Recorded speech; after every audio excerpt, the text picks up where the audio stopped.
Animal Planet is a stranger to absolutely no one.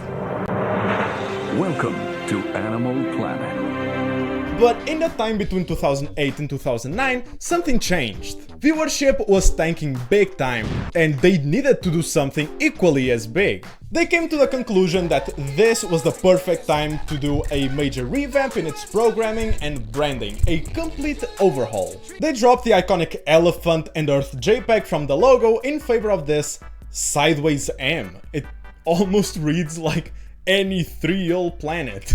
And came up with this brand new slogan, surprisingly human, that serves very well as foreshadowing for things to come. The biggest changes, however, happened in its programming. They decided to partially drop the animal wholesome educational content in favor of something more catered to retaining viewership and starting discourses.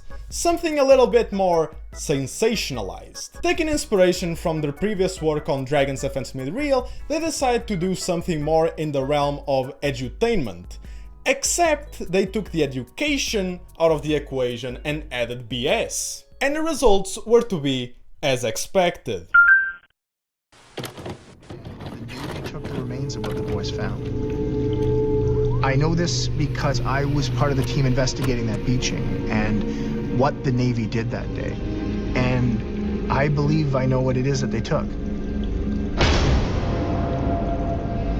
Come on in and sit on down, because today we're gonna be talking about Mermaids, the Body Found. Oh jeez. Premiered on Animal Planet in 2012, Mermaids the Body Found tries to present a speculative take on how mermaids could have evolved to operate biologically and socially within their groups. So basically the exact same as Dragons Offense Made Real from my previous video. Except the complete opposite, because in this one they dove deep into the hoax, presenting this as some sort of expose about a group of ex-NOAA scientists that just came across this mysterious new species, alongside with the efforts of the US Navy and government to stop them and hide the findings from the public. This is conspiracy show meets nature doc. It is absolute cinema. I am talking reenactments, testimonies, interviews, and of course, actors. The ex-NOAA scientists they are interviewing are not actual scientists, just really convincing performances. And when it cuts to a dramatized recreation of the events they are describing, different actors play their roles, playing into the idea that these two are actual scientists, but they are not. It is Law and Order bullshit division. Before we jump into it, let me first introduce you to our two main characters. Or three. Or two. Dr. Paul Robertson and Dr. Rebecca Davis. There was also Dr. Brian McCormick, but in fear of getting in trouble with the US government and Navy, he decided not to take part in the documentary. Shiver me timbers, how spoopy. Originally, the body that gives the title to the documentary was found by these two kids. But when interviewed by our protagonists, all they were able to provide were these very spooky drawings. How ominous. Their mom claims that Men in Black came over and told them that what they saw was not really a mermaid, just their imagination playing tricks on them, and advised them to just shut the f*** up. And I could go for a neuralizer right about now. Sorry. But after this, the documentary just hits you with, hey, what if mermaids were actually part of the Homo genus, and in fact, humans' closest relatives still around? Arguably, that's a very cool premise. My problem is how they go about it. There's another theory we should have considered sooner. The aquatic ape theory. Hold on there, criminal, you violated the law, or should I say, theory. In science, a law, a theory, and a hypothesis are fundamentally different things. A theory is an explanation for a natural phenomenon that can be repeatedly tested according to the scientific method. A law is, in layman's terms, just a bunch of math equations that derived from gathered data and can further be developed through mathematics, and are now used to predict outcomes in a reliable way. And because a theory and a law hold to repeated scientific testing and analysis, they both hold scientific knowledge.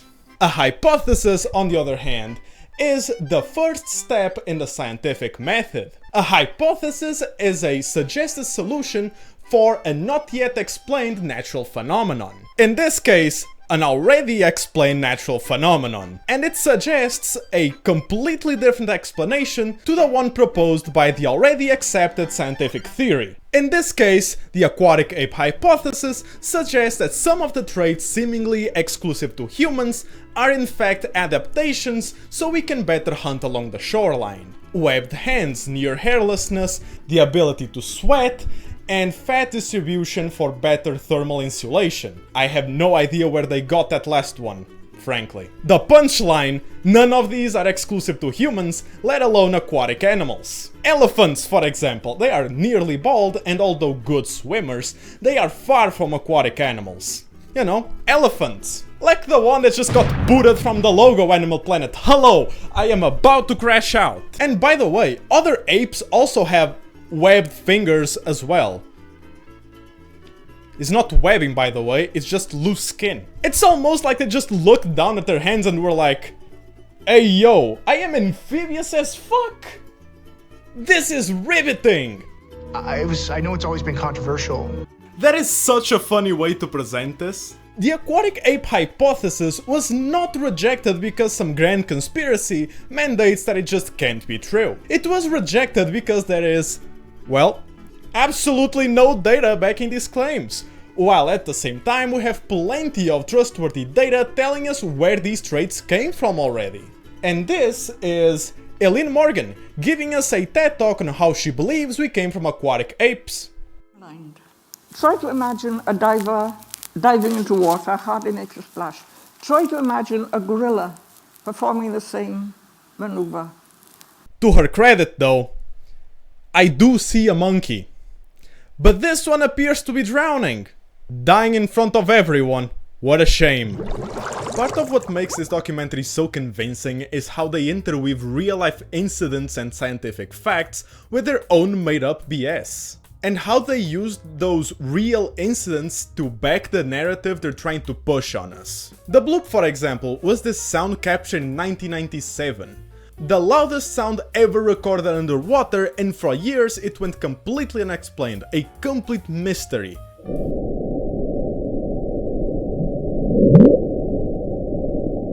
Until 2005, when it was recaptured closer to the Antarctic and found it was just an ice quake, from an iceberg cracking and breaking away from the Antarctic glacier. What is happening more and more due to climate change? So, hold on there tight, Eileen Morgan, we will be sea monkeys in no time. However, 6 years after the fact, this documentary comes out and claims that the bloop is somehow still a mystery, and that in fact it is a sonic weapon developed by the US Navy, and it was the main cause behind the mass beaching incidents that happened around that time.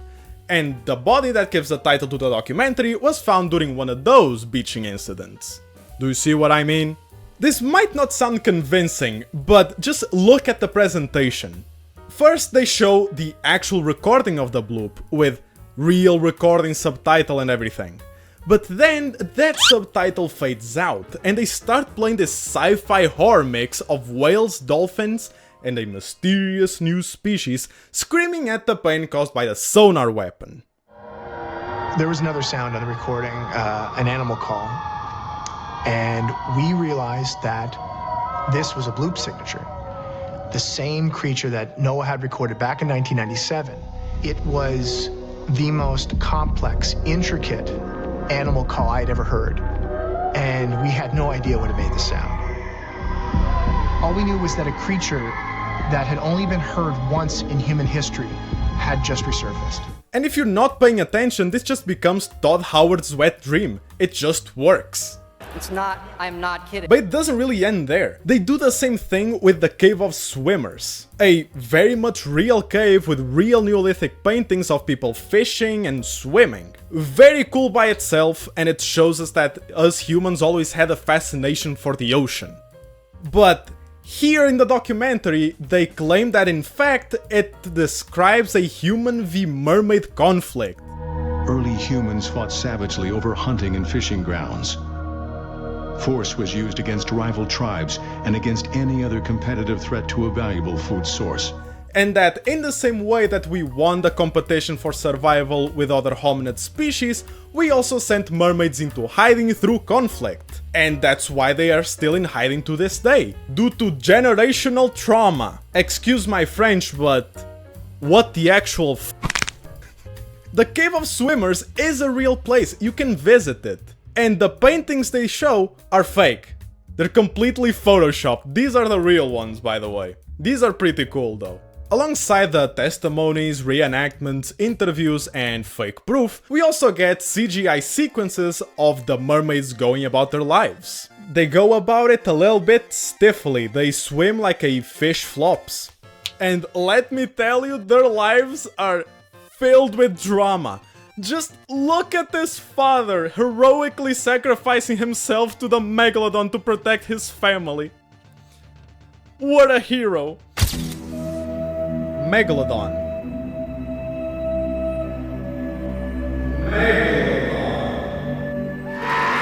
Towards the end of the documentary, their laboratory gets raided by the US government and all of their evidence gets taken away. And they also get a direct order from the government to stop the research. So naturally, they sail the high seas in search of mermaids themselves. And they try to capture these sounds with a funny underwater mic, but do they really need to? I mean, just look at the water, they're right there. It's a mystery to me how mermaids are still a mystery if they're just swimming near the surface like this. Just look, they're right there! Oh my god. To nobody's surprise, this documentary created a lot of backlash, and people wanted a public statement. Either Animal Planet comes out and says that it is all fiction, or says it is all true. It could be true. It isn't, but it could be. So the following year, Animal Planet came out with Mermaids' New Evidence, doubling down on the BS. Next Sunday, an interview with Dr. Paul Robertson, where new evidence of mermaids will be revealed. Oh my God! Mermaids, the new evidence, next Sunday at 10, only on Animal Planet. New Evidence is framed like an interview/debate with our old friend Paul Robertson, with Rebecca Davis nowhere to be seen, alongside Animal Planet's trustworthy reputation. This one is longer and very boring to watch, and I must confess, I had to pause midway through because my rotted brain just couldn't handle the beam of BS being shot straight into my frontal cortex. I just couldn't handle it, I'm sorry. In the sequel, we are introduced to brand new characters that all bring, say it with me, new evidence. And of course, making the government a reoccurring roadblock in our protagonist's journey. Even calling a supposed government official to come in and directly refute the evidence, claiming that it is, in this case, just a seal. This is a seal. Our position remains that there is nothing unusual depicted in this footage.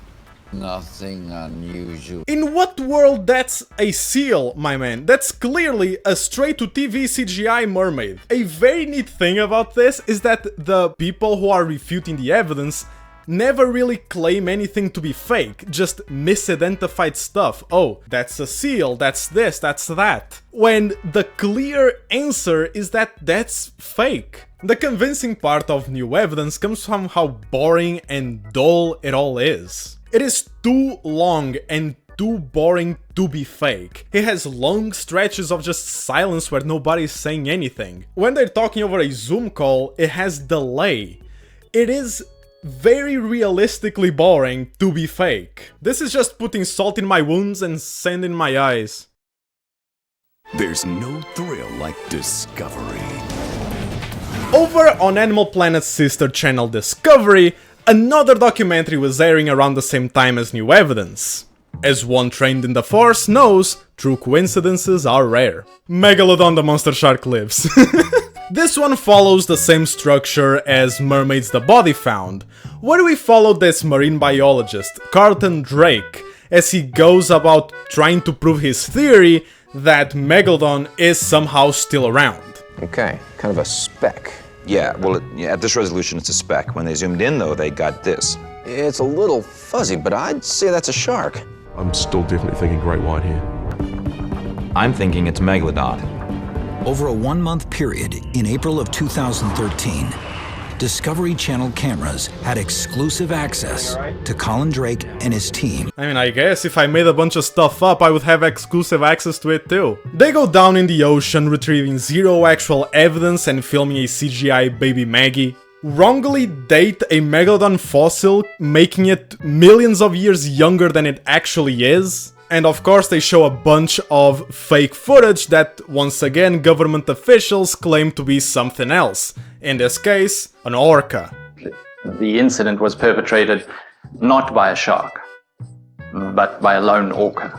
We do greatly respect Mr. Drake as a scientist, but at this point in time we are satisfied with our own conclusions. In what world? That's an orca.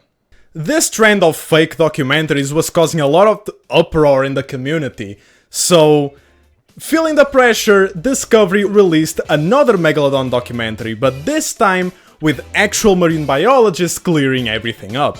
This one is actually pretty interesting. They go about how Megalodon just couldn't be alive today and why. There are no Megalodons. Talking about how other shark species were able to survive while Megalodon just couldn't. I'm no shark, but I still need water. However, the Animal Planet's mermaid fiasco was never directly cleared. And as recent as 2016, people were still writing articles about the long-lasting damage of these fake documentaries. While making research for this video, I came across horror stories of teachers taking these documentaries and showing them in class to their students, claiming that these were factual and 100% real. The school system is something else, they just give teaching licenses to anyone these days. Not only that, but people are still re-uploading excerpts from these fake docs, not giving any disclaimer that it came from a fake documentary. And Animal Planet is not blameless either, because they themselves are guilty of this. The biggest problem with this kind of coverage is not just how unethical it is. This also hurts scientific education tremendously and helped create a subculture of scientific distrust. If the government lies about mermaids, Megalodon, maybe Bigfoot and Mothman, why wouldn't they lie about vaccines, climate change, Mark Zuckerberg being a human? I'm making meats now, smoking these meats here. However, a few years later, Discovery and Animal Planet got under new leadership that promised to cut all of this fake content altogether. So, maybe we are approaching the time to remake Dragons of Fantasy Made Real. Hey, Animal Planet, I have a pitch. Call me please, email me something. I'm open for business. Please. Just give me a shot. As shady and deceiving as it was, once you know it's fake, you can just appreciate it for its entertainment value. They had a really cool idea here, and clearly they had the talent to back it up. The actors are great. You can clearly buy into the shy yet passionate Paul Robertson and the less shy but almost anxious and nervous Rebecca Davis. And much like what was shown with Dragons of Fantasy Made Real, I believe the adaptations an animal would need to be a mermaid are fundamentally interesting, if it was shown like a traditional mockumentary from a speculative lens. This was their biggest ratings hit in the history of the channel. However, while doing that, they also sacrificed their entire reputation as a trustworthy source of information. But, you know, if you like this kind of content, you still have it in the form of bald man makes bison noises. You know, if you like that, who am I to judge? Hey, howdy, hey, welcome to the end of the video. If you like what you saw, don't forget to leave a like and subscribe. If there's something you would like me to talk about, leave it down there in the comments and make my job easier. With nothing else to say, thank you so much for watching. I'll see you in the next one. Bye.